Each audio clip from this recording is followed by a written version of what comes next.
Hi everyone, welcome back to my channel APDSC classes. 8th class biology new syllabus first lesson కణం నిర్మాణం విధులు text book page number 3. మన చుట్టూ ఉన్న వస్తువులని సజీవులుగా కానీ నిర్జీవులుగా కానీ అయి ఉంటాయి. మన చుట్టూ ఉన్న వస్తువులన్నీ సజీవులుగా కానీ నిర్జీవులుగా కానీ అయి ఉంటాయి. అవయవాల యొక్క ప్రాథమిక నిర్మాణాత్మక ప్రమాణం ఏంటి? అవయవాల యొక్క ప్రాథమిక నిర్మాణాత్మక ప్రమాణం ఏంటి? కణం. ఏం కలిస్తేనే ప్రతి జీవి దేహం తయారవుతుంది? కణాలన్నీ కలిస్తేనే ప్రతి జీవి దేహం తయారవుతుంది. ఏ సంవత్సరంలో సూక్ష్మదర్శినితో బెండు ముక్కలను ఎవరు పరిశీలించారు? 1665 సంవత్సరంలో రాబర్ట్ హుక్ సూక్ష్మదర్శినితో బెండు ముక్కలను పరిశీలించాడు. ఏ సంవత్సరంలో పరిశీలించాడు? 1665 సంవత్సరంలో. ఎవరు పరిశీలించారు? Robert hook. దేని పరిశీలించారు? బెండు ముక్కలను పరిశీలించాడు. బెండు అనేది చెట్టు బెరడులో ఒక భాగం. ఆయన బెండును పలచగా తిరిగిన తర్వాత దాన్ని ఒక సూక్ష్మదర్శినిలో పరిశీలించారు. తిరిగిన బెండు ముక్క గదులుగా లేదా అరలుగా విభజించబడి ఉండడాన్ని ఆయన గమనించారు. తిరిగిన బెండు ముక్క ఏ విధంగా విభజించబడి ఉండడాన్ని రాబర్ట్ హుక్ పరిశీలించారు? గదులుగా లేదా అరలుగా విభజించబడి ఉండడాన్ని ఆయన గుర్తించారు. బెండు ముక్కలో ఉన్న గదులు ఏ గదుల వల్లే కనిపించాయి? తేనె పెట్టులో ఉన్న గదుల వలె కనిపించాయి. ప్రక్క గదులు విభజకంగా ద్వారా వేరు చేయబడి ఉన్నట్లు కూడా ఆయన గమనించారు. ప్రక్క గదులు విభాజకం ద్వారా వేరు చేయబడి ఉన్నట్లు కూడా ఆయన గమనించారు. హుక్ ప్రతి గదిని ఏమని సంబోధించారు? కణం. హుక్ ప్రతి గదిని కణమని సంబోధించారు. నిజానికి హుక్ బెండులో గమనించిన ఈ గదులు లేదా కణాలు ఏ కణాలు? నిర్జీవ కణాలు. నిజానికి హుక్కు బెండులో గమనించిన ఈ గదులు లేదా కణాలు అనేవి ఏంటి? నిర్జీవ కణాలు. మెరుగైన సూక్ష్మదర్శినిలు కనుగొన్న తర్వాత మాత్రమే సజీవుల కణాలను పరిశీలించగలిగారు. రాబర్ట్ హుక్ పరిశీలన తర్వాత ఎన్ని సంవత్సరాల పాటు కణం గురించి చాలా తక్కువ తెలుసుకున్నాము? రాబర్ట్ హుక్ పరిశీలన తర్వాత 150 సంవత్సరాల పాటు కణం గురించి చాలా తక్కువ తెలుసుకున్నాము. భవనంలో ఇటుకలు, సజీవుల కణాలు రెండు కూడా ప్రాథమిక నిర్మాణాత్మక ప్రమాణాలు. ప్రాథమిక నిర్మాణాత్మక ప్రమాణం ఏంటి? కణం.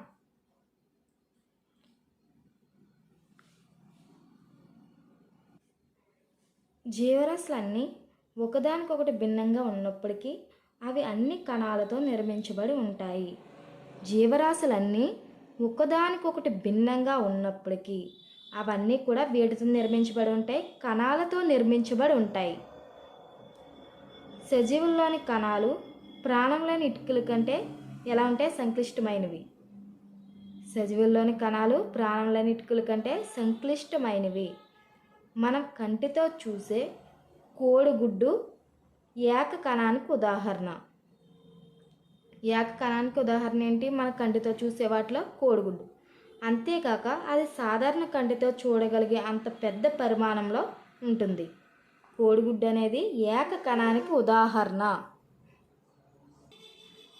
Text book page number 5. పొడవుగా ఉన్న చెట్టు, ఏనుగు వంటి పెద్ద జంతువుల్లో కణాల సంఖ్య ఎలా ఉంటుంది? పొడవుగా ఉన్న చెట్టు, ఏనుగు వంటి పెద్ద జంతువుల్లో కణాల సంఖ్య మిలియన్లు, ట్రిలియన్లో ఉంటుంది. కణాల సంఖ్య ఎలా ఉంటుంది? మిలియన్లు, ట్రిలియన్లో ఉంటుంది. మానవ దేహం భిన్న ఆకారాలు, పరిమాణం గల డాష్ కణాలను కలిగి ఉంటుంది. మానవ దేహం భిన్న ఆకారాలు, పరిమాణం గల ట్రిలియన్ కణాలను కలిగి ఉంటుంది. వేరువేరు సమూహాలుగా ఉండే కణాలు వేరువేరు విధులను నిర్వర్తిస్తాయి. వేరువేరు సమూహాలుగా ఉండే కణాలు వేరువేరు విధులను అనేవి నిర్వహిస్తాయి. 1 బిలియన్ అనగా 1000 మిలియన్లు. 1 ట్రిలియన్ అనగా 1000 బిలియన్లు. 1 బిలియన్ అనగా 1000 మిలియన్లు. 1 ట్రిలియన్ అనగా 1000 బిలియన్లు.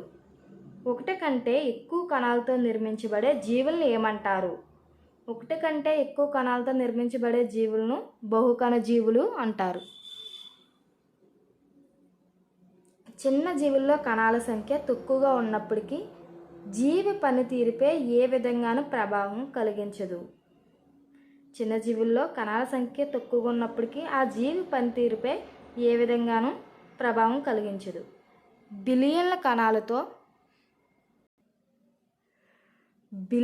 కణాలతో ఉన్న జీవి కూడా ఏకకణంగా జీవితాన్ని ప్రారంభిస్తుంది.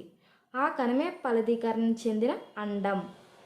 బిలియన్ల కణాలతో ఉన్న జీవి కూడా ఏకకణంగా జీవితాన్ని ప్రారంభిస్తుంది. ఆ కణమే ఫలదీకరణ చెందిన అండం. ఫలదీకరణ చెందిన అండం విభజన చెందుతూ కణాల సంఖ్య పెంచుకుంటూ అభివృద్ధి చెందుతాయి. ఫలదీకరణ చెందిన అండం విభజన చెందుతూ కణాల సంఖ్య పెంచుకుంటూ అభివృద్ధి అనేవి చెందుతాయి. రెండు జీవుల దేహం ఒకే కణంతో ఏర్పడినవి. ఇలా ఒక కణం కలిగిన జీవులను ఏమంటారు? రెండు జీవుల దేహం ఒకే కణంతో ఏర్పడినవి. ఇలా ఒక కణం కలిగిన జీవులను ఏకకణ జీవులు అంటారు. ఏకకణ జీవులకు ఉదాహరణ amoeba, paramecium. Text book page number 7. ఏకకణ జీవి కూడా బహుకణ జీవులు చేసే అన్ని అవసరమైన విధులను నిర్వర్తిస్తుంది. ఏకకణ జీవి కూడా బహుకణ జీవులు చేసే అన్ని అవసరమైన విధులను కూడా నిర్వహిస్తుంది. అమీబా వంటి ఏకకణ జీవి ఆహారాన్ని సంగ్రహిస్తుంది, జీర్ణం చేసుకుంటుంది, శ్వాసిస్తుంది, విసర్జిస్తుంది, పెరుగుతుంది, ప్రత్యుత్పత్తి జరుగుతుంది. బహుకణ జీవుల్లో ఇలాంటి విధులు ప్రత్యేక కణ సమూహంతో నిర్మితమైన వివిధ కణజాలాలు నిర్వహిస్తాయి. బహుకణ జీవుల్లో ఇలాంటి విధులు ప్రత్యేక కణ సమూహంతో నిర్మితమైన వివిధ కణజాలాలు నిర్వహిస్తాయి. కణజాలాలు ఏమి ఏర్పరుస్తాయి? బహుకణ జీవుల్లో ఇలాంటి విధులు ప్రత్యేక కణ సమూహంతో నిర్మితమైన వివిధ కణజాలాలు నిర్వహిస్తాయి. కణజాలాలు వేటిని ఏర్పరుస్తాయి? అవయవాలను ఏర్పరుస్తాయి. ఇతర జీవుల వలె అమీబాకు నిర్దిష్ట ఆకారం లేదు. అమీబా నిరంతరం తన ఆకారాన్ని మార్చుకుంటుంది. అమీబా దేహం నుండి వివిధ పొడవుల్లో వెలుపలికి పొడుచుకు వచ్చిన నిర్మాణాలు ఏమంటారు? అమీబా దేహం నుండి వివిధ పొడవుల్లో వెలుపలికి పొడుచుకు వచ్చిన నిర్మాణాలను మిథ్యాపాదాలు అంటారు.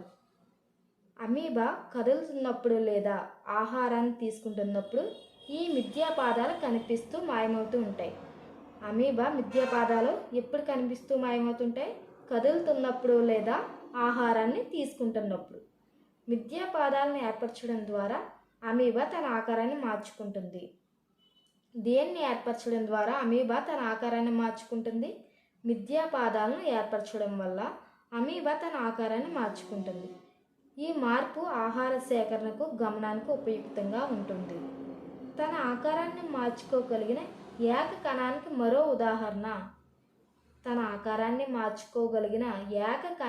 మరో ఉదాహరణ మానవుల్లోని తెల్ల రక్త కణాలు. తెల్ల రక్త కణాలు కేవలం కణాలు మాత్రమే. అమీబా తన ఉనికిని చూపగల పూర్తి స్థాయి జీవరాశి.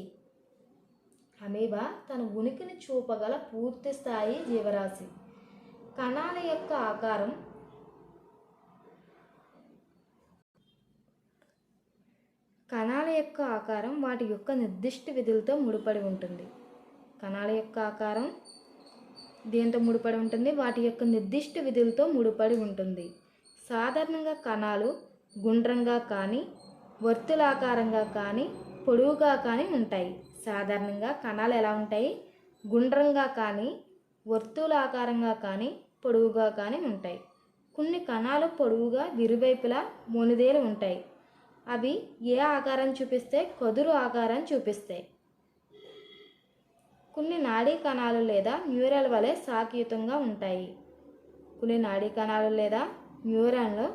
శాఖయుతంగా ఉంటాయి. నాడీ కణాలు సమాచారాన్ని గ్రహించి ఏం చేస్తాయి? ప్రసారం చేస్తాయి. సమాచారాన్ని గ్రహించి ప్రసారం చేస్తాయి. Text book page number 9. కణంలోని భాగాలన్నీ దేని చేత ఆవరించబడి ఉంటాయి? ఒక పొర చేత ఆవరించబడి ఉంటాయి. ఈ పొర వృక్ష జంతు కణాలకి ఏమిస్తుంది? ఈ పొర అనేది వృక్ష జంతు కణాలకి ఆకారాన్ని ఇస్తుంది. కణంలోని భాగాలన్నీ ఒక పొర చేత ఆవరించబడి ఉంటాయి. ఈ పొర వృక్ష జంతు కణాలకు ఆకారాన్ని ఇస్తుంది. కణ కవచం అనేది వృక్ష కణాల్లో కణత్వచంపై ఉండే అదనపు పొర.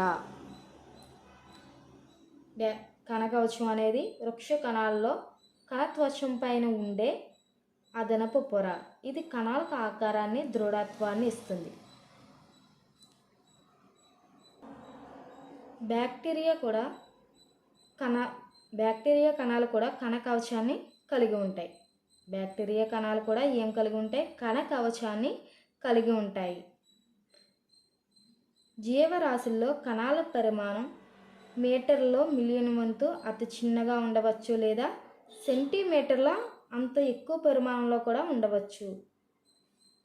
మీటర్లో మిలియన్ వంతు అంత చిన్నగా ఉండవచ్చు, లేదా సెంటీమీటర్లో అంత ఎక్కువ పరిమాణంలో కూడా ఉండవచ్చు జీవరాశుల్లోని కణాల పరిమాణం.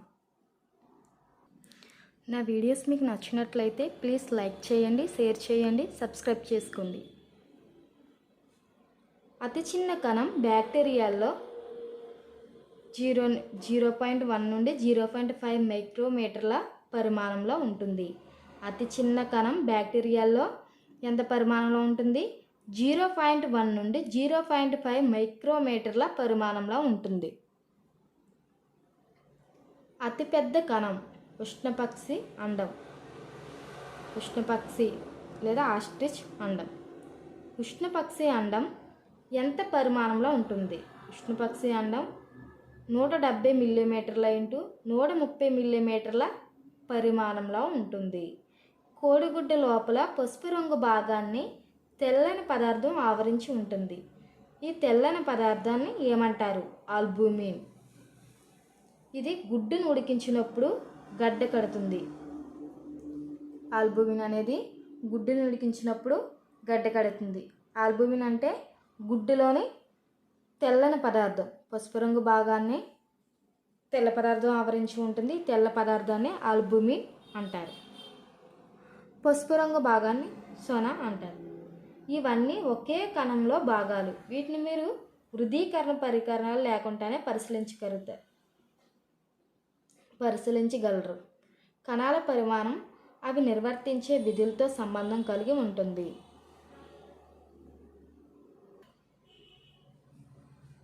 కణాల పరిమాణం అవి నిర్వర్తించే విధులతో సంబంధం కలిగి ఉంటుంది. ఉదాహరణకు నాడీ కణాలు ఏనుగులో అయినా ఎలుకలో అయినా పొడవుగా శాఖీయుతంగా ఉంటాయి. నాడీ కణాలు సమాచారాన్ని ప్రసారం చేయడం అనే ఒక రకమైన విధిని నిర్వర్తిస్తాయి. నాడీ కణాలు ఏ విధిని నిర్వర్తిస్తాయి? సమాచారాన్ని ప్రసారం చేయడం అనే ఒక రకమైన విధిని నిర్వర్తిస్తాయి. మొక్కల్లో కానీ జంతువుల్లో కానీ జీవి శరీర పరిమాణానికి కణాల పరిమాణానికి సంబంధం ఉండదు. మొక్కల్లో కానీ జంతువుల్లో కానీ జీవి శరీర పరిమాణానికి కణాల పరిమాణానికి సంబంధం ఉండదు. ఏనుగుల్లో ఉండే కణాలు ఎలుకలో ఉండే కణాల కంటే పెద్దగా ఉండవలసిన అవసరం లేదు. ప్రతి అవయవం డ్యాష్ అనే పిలువబడే చిన్న భాగాలతో తయారవుతుంది. ప్రతి అవయవం కణజాలం అని పిలువబడే చిన్న భాగాలతో తయారవుతుంది. కణజాలం అంటే ఒక నిర్దిష్టమైన విధిని నిర్వర్తించే ఒకే పోలికలు గల కణాల సముదాయం. కణజాలం అంటే ఏంటి? ఒక నిర్దిష్టమైన విధిని నిర్వర్తించే ఒకే పోలికలు గల కణాల సముదాయాన్నే కణజాలం అంటారు. కణము అనేది జీవుల్లో ప్రాథమిక నిర్మాణాత్మక ప్రమాణం. జీవుల్లో ప్రాథమిక నిర్మాణాత్మక ప్రమాణం ఏంటి? కణం. కణం నందు కణత్వచం, కణద్రవ్యం, కేంద్రకం అనే ప్రాథమిక అంశాలు ఉంటాయి. కణం నందు కణత్వచం, కణద్రవ్యం, కేంద్రకం అనేవి ప్రాథమిక అంశాలు. కణద్రవ్యం, కేంద్రకం కణత్వచంచే ఆవరించబడి ఉంటాయి. కణద్రవ్యం, కేంద్రకం దేనిచే ఆవరించబడి ఉంటాయి? కణత్వచంచే ఆవరించబడి ఉంటాయి. ఈ కణత్వచాన్నే ప్లాస్మా పొర అని కూడా అంటారు. ఈ కణత్వచాన్నే ఏమంటారు? ప్లాస్మా పొర అని కూడా అంటారు. ఈ త్వచం ఒక కణాన్ని ఇతర కణాల నుండి మరియు చుట్టూ ఉన్న పరిసరాల్లోని పదార్థాల నుండి వేరు చేస్తుంది. ఈ ప్లాస్మా పొర లేదా కణత్వచం ఒక కణాన్ని ఇతర కణాల నుండి మరియు మన చుట్టూ ఉన్న పరిసరాల్లోని పదార్థాల నుండి వేరు చేస్తుంది. ప్లాస్మా పొర రంధ్రయుతంగా ఉండి కణం నుండి వెలుపలకు లోపలకు పదార్థాల రవాణాకు అవకాశం ఇస్తుంది.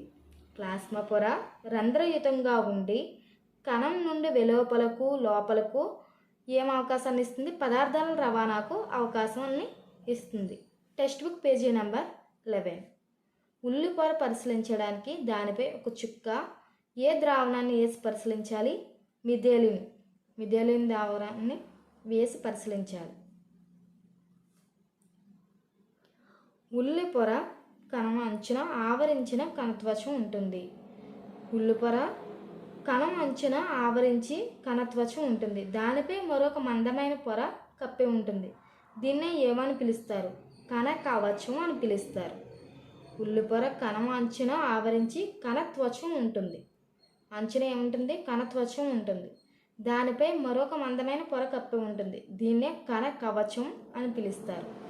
కణంలో దాదాపు మధ్యగా అధిక సాంద్రయుతమైన గుండ్రన భాగాన్ని ఏమంటారు? కేంద్రకం అంటారు. కణంలో దాదాపు మధ్యగా అధిక సాంద్రయుతమైన గుండ్రత భాగాన్ని ఏమంటారు? కేంద్రకం. కేంద్రకానికి కణత్వచానికి మధ్య ఉన్న జిగురు వంటి పదార్థాన్ని ఏమంటారు? కేంద్రకానికి కణత్వచానికి మధ్య ఉన్న జిగురు వంటి పదార్థాన్ని కణద్రవ్యం అంటారు. కణత్వచం కణానికి ఆకారాన్ని ఇస్తుంది. కణానికి ఆకారాన్ని ఇచ్చేదేంటి? కణత్వచం.